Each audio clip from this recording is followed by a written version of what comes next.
guys, Anastasia is back, and today we're talking about...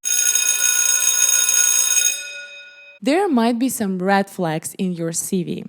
So some of those are low USMLE exam scores, multiple attempts, long time since you graduated from medical school, or you could have been outside of medicine quite some time, or you have been preparing for the exams for too long.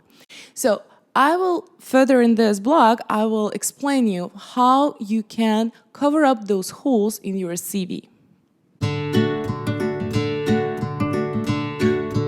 I have a friend. He's got all the red flags in the world. So what I mean is he graduated a long time ago. Then he went for residency program in surgery in his home country. Then he's got a kid and he really needed money. So he joined pharmaceutical company and became a sales rep for 2 years. Then he moved to US and joined a research project. And meanwhile, he's been preparing for USMLE exams and he's got relatively low scores. And now he is applying for a residency program in the US in internal medicine. What? What? What? What? Wow, this sounds absolutely random. So look, here we've got, right there, we've got at least 4 red flags. He graduated a long time ago. He's got low USMLE scores. He's been preparing for a long time for exams, and then he's been outside of medicine for 2 years. Okay, we've met. And he goes, okay, look at my story. I mean, who's going to believe me that I really want to be an internal medicine physician? No one is going to believe me. And I'm like, okay, what is your ultimate goal? And he's like, okay, I want to have a private practice in the US. And I asked him, do you think that you could do your private practice in surgery? And he goes, well, probably not because I really need a lot of money for that.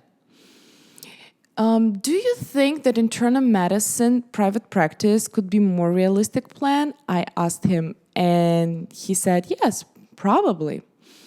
And I'm like, okay. So look at your story from the other side and tell me whether or not it's true. So you did a residency in your home country in surgery.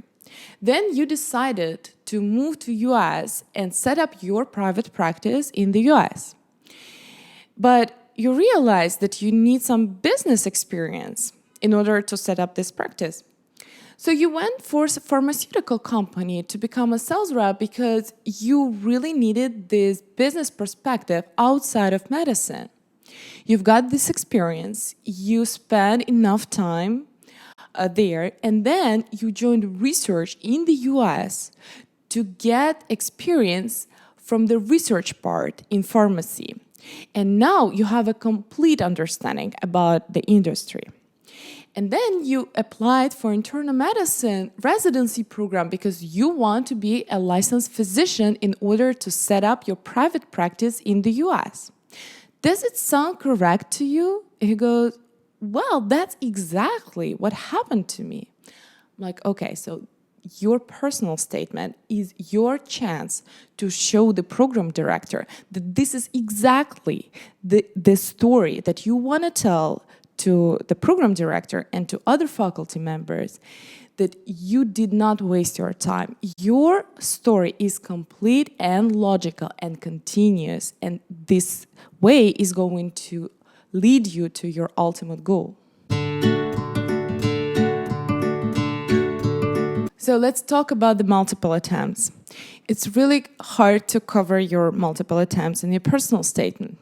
You better even do not say anything about that in the personal statement. You rather show the program director that you're motivated. How are you going to do that? Okay, let's say you failed an exam. Okay, yes, that happened. And you did a mistake, all of us do, but get prepared for the exam next time you take it to ace this exam, to get a very high score. And this is the way that you can show the program director that you are very competitive and very, very focused.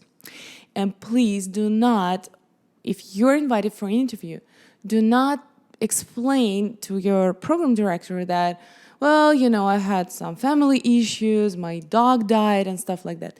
This is not relevant. I'm sorry. I mean, I'm very sorry for you if that's the case, but it's not relevant, and even do not mention about it. Just show your result and say, okay, yes, I did a mistake, but now I'm cleared, I recovered.